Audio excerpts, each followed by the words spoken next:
Hello students, तो आज हम डिस्कस करने वाले हैं यहाँ पर इंपॉर्टेंट डिस्कशन करेंगे। किससे रिलेटेड करेंगे? एग्जाम के पॉइंट ऑफ व्यू से रिलेटेड करेंगे, जो कि आपके लिए डेफिनेटली हेल्पफुल होगा मैथमेटिक्स के एग्जाम में।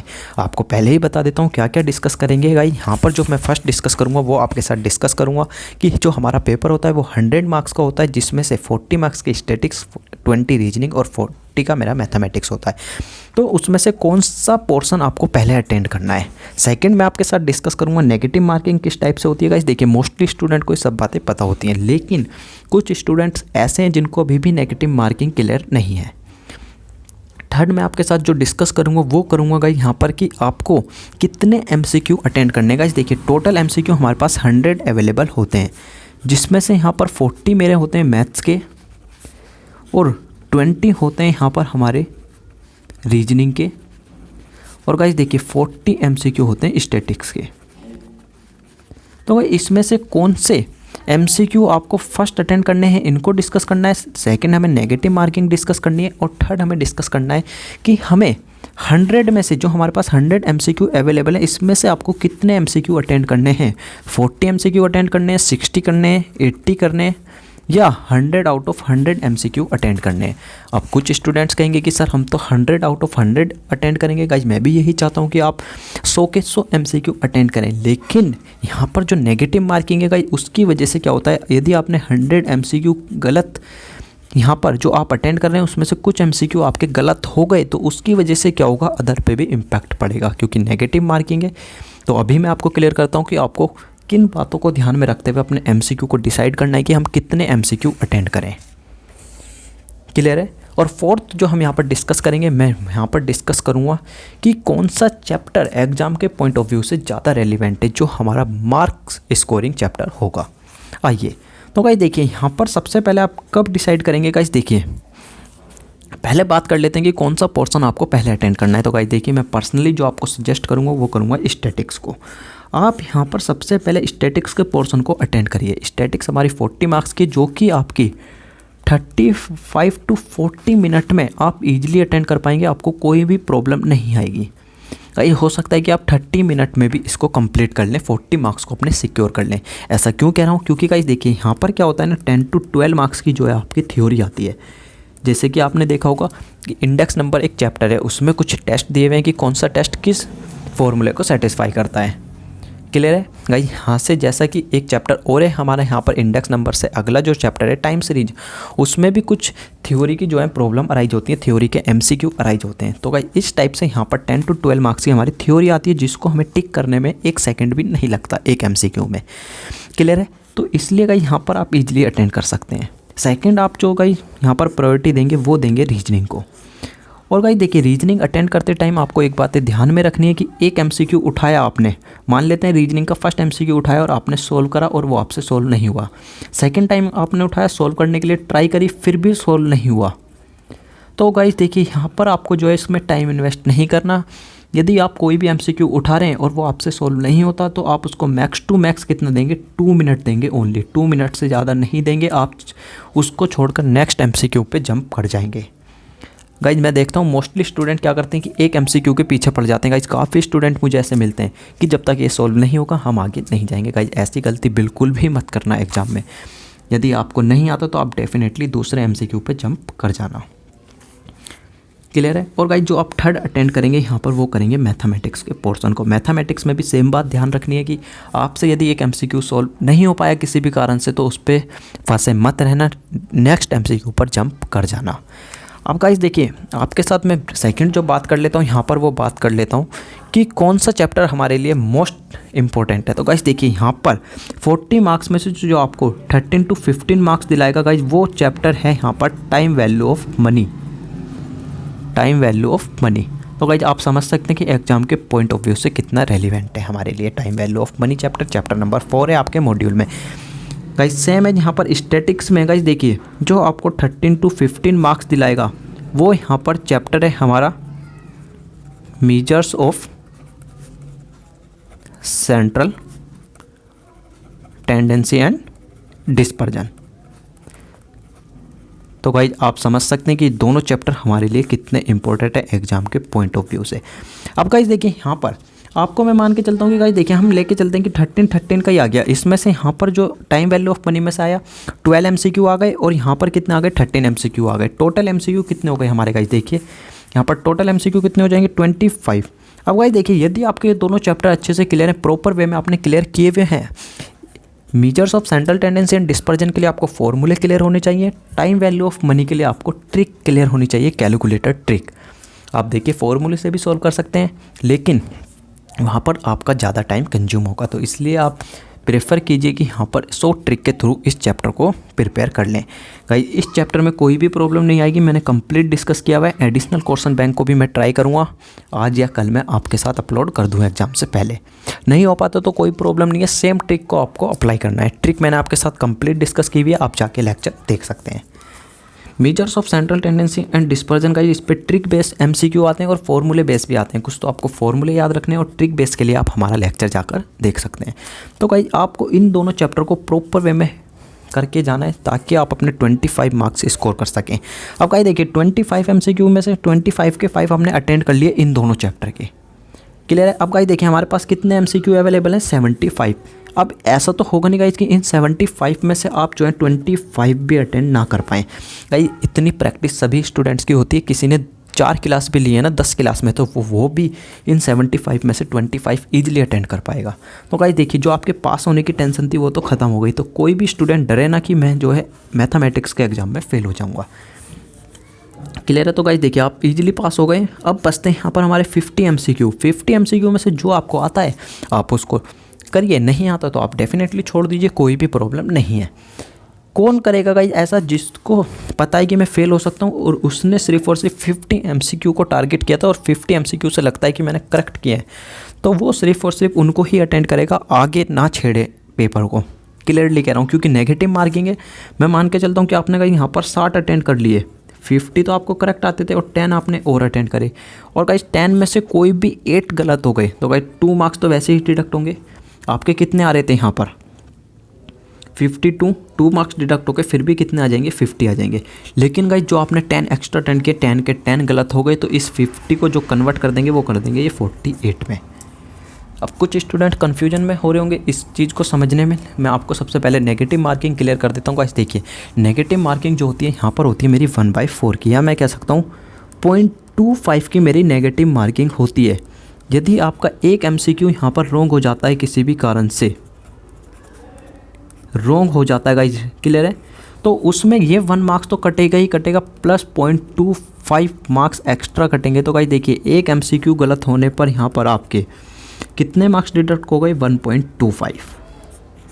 एक एग्जांपल के थ्रू आपको क्लियर कर देता हूँ गाइस। देखिए हमारे पास जो पेपर है, मान के चल रहे हैं हम एज्यूम करके, पेपर में 25 MCQ है, क्लियर है। आपने 25 के 25 अटेंड कर लिए यहाँ पर, जिसमें से आपके 4 MCQ रॉन्ग हो गए। तो गाइस देखिए यहाँ पर 21 तो आपके क्या हो गए करेक्ट हो गए, जिसमें से 4 क्या हुआ आपके रॉन्ग MCQ है। अब गाइस देखिए मैंने आपको नेगेटिव मार्किंग कितनी बताई है, यहाँ पर 0.5 की नेगेटिव मार्किंग होती है। तो गाइस देखिए 0.5 4 MCQ रॉन्ग हो गए तो ये 4 मार्क्स तो डिडक्ट होंगे ही होंगे। 25 में से आपको कितने मार्क्स अवेलेबल होंगे, ये 21 तो आएंगे ही आएंगे, क्लियर है। 21 करेक्ट है तो 21 मार्क्स आपके सिक्योर हो गए। लेकिन जो आपने ये 4 गलत करे हैं इनकी वजह से इन पे इम्पैक्ट आएगा।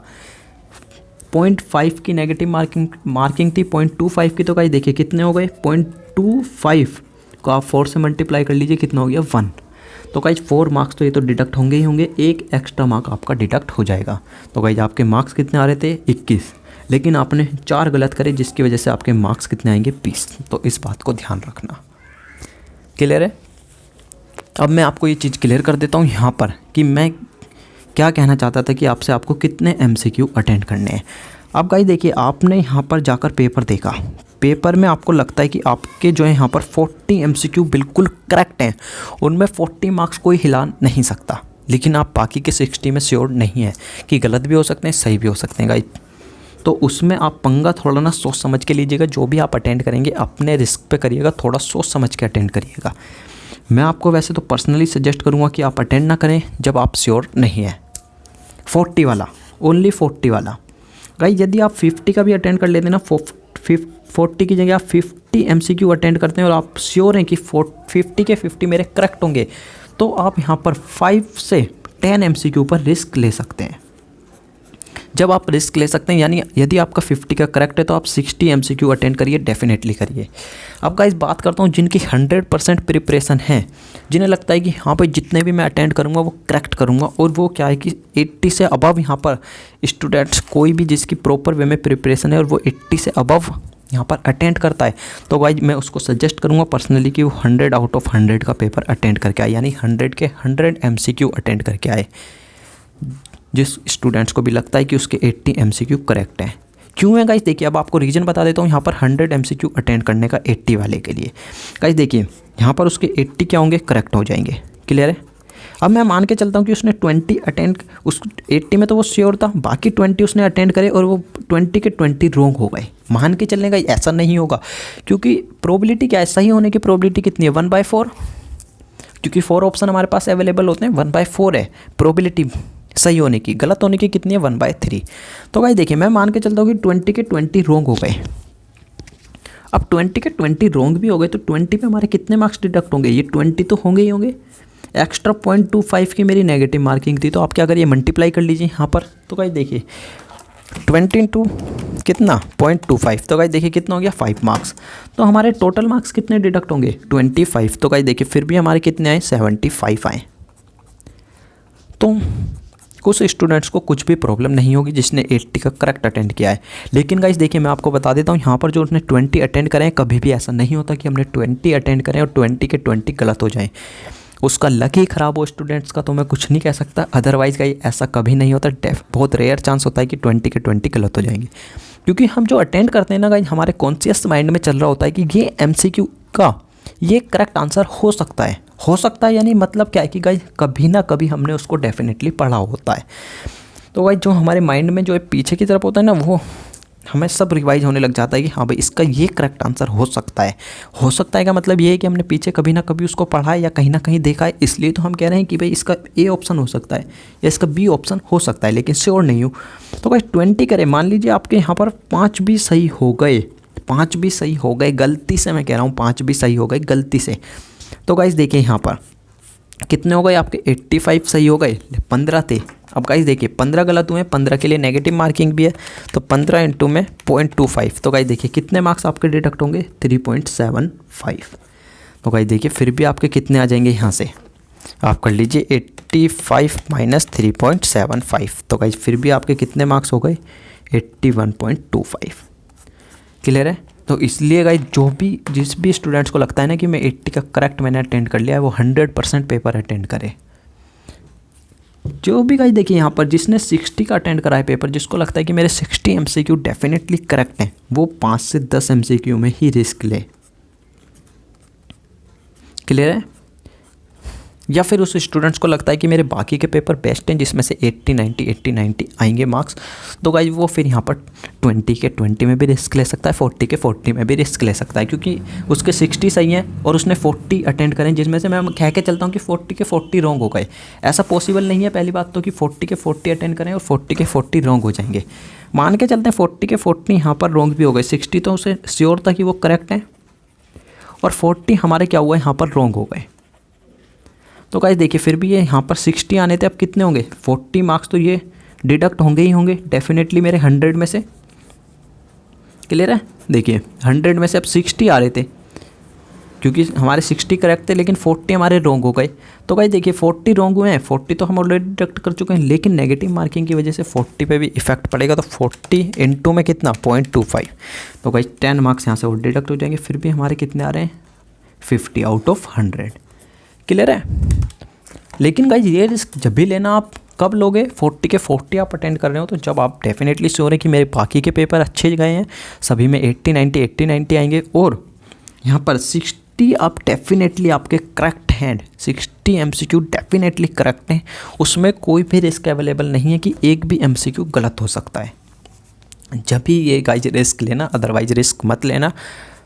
कहीं आप कहें कि सर ने हमें कहा था कि 100 आउट ऑफ 100 पेपर अटेंड करना है तो हम 100 का अटेंड करके आए। नहीं गाइज, मैं किसी को भी पर्सनली सजेस्ट नहीं करूँगा 100 आउट ऑफ 100 अटेंड करें। जिनकी 100% प्रिपरेशन है उनके लिए कोई भी प्रॉब्लम नहीं है, जिनकी 80% भी प्रिपरेशन है वो भी अटेंड कर सकते हैं, लेकिन इससे इधर वाले कोई भी ये रिस्क ना लें कि कंप्लीट पेपर हमें अटेंड करना है। Guys same pattern negative marking का किस में फॉलो कर सकते हैं आप? इकोनॉमिक्स के पेपर में भी यही बात आप ध्यान रख सकते हैं, क्योंकि सेम नेगेटिव मार्किंग है 0.25 की। तो गाइज देखिए हमने यहाँ पर क्या क्या बातें डिस्कस करी हैं। सबसे पहले हमें आपको स्टैटिक्स का पोर्शन अटेंड करना है, फिर रीजनिंग, फिर मैथमेटिक्स।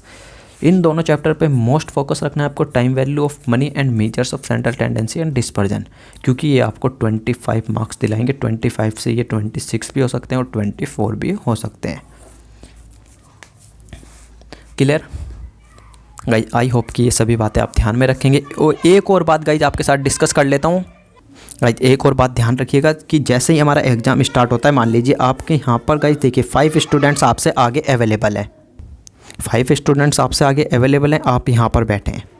क्लियर है? और गाइज देखिए यहाँ पर टीचर आती है, टीचर ने जो है पेपर को डिस्ट्रीब्यूट करना स्टार्ट किया। यहाँ पर अभी फर्स्ट स्टूडेंट को ही दिया है, फर्स्ट स्टूडेंट की आवाज़ आती है, तो तरीके कितना हार्ड पेपर है। तो भाई यहाँ पर जो बैठा है ना स्टूडेंट्स, उसका माइंड जो है ना ऐसा सेट हो जाता है कि हाँ पेपर रियली में हार्ड है। गाइस वो पेपर उसके लिए हार्ड हो सकता है, लेकिन आपके लिए क्या पता पेपर बिल्कुल ईजी हो। तो गाइस यहाँ पर जो है ना ऐसे स्टूडेंट्स की बात पे बिल्कुल ध्यान मत दीजिएगा। क्लियर है? क्योंकि फिर स्टूडेंट्स क्या करता है ना, सबसे पहले 5 से 10 मिनट पेपर में वेस्ट कर देता है उसकी हार्डनेस ढूंढने के लिए।